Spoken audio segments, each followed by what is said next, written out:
মানুষজন ভিড় করেছে। এই সেই জায়গা যেখানে ওসমান হাদিকে আসলে গুলিবিদ্ধ করা হয়েছে। তার রক্তের দাগ এখনো শুকায়নি, রক্তের ফোঁটাগুলো স্পষ্ট। আপনাদেরকে যদি একটু দেখাই, এই যে দেখতে পাচ্ছেন যে ফোঁটাগুলো দেখতে পাচ্ছেন, এই হচ্ছে তার রক্তের ফোঁটা ওসমান হাদির। মানুষজন ভিড় করছে এখানে। জায়গাটিকে ফিতা দিয়ে একটু চিহ্নিত করা হয়েছে।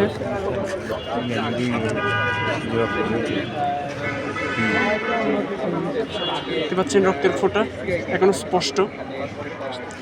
সাংবাদিকগণ রিপোর্ট করছেন, তারা ভিডিও করছেন।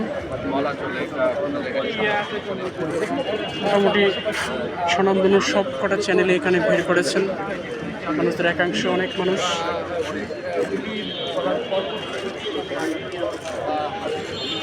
এখান দিয়ে যাচ্ছিলাম, তো বিষয়টা চোখে পড়েছে।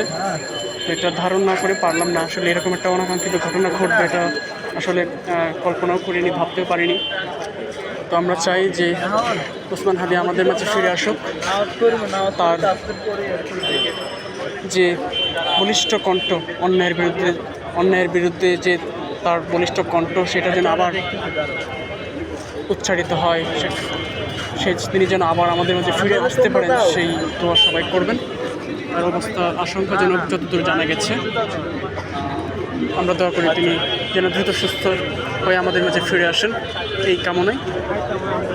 তো সবাই তার জন্য দোয়া করবেন। আসসালামু আলাইকুম।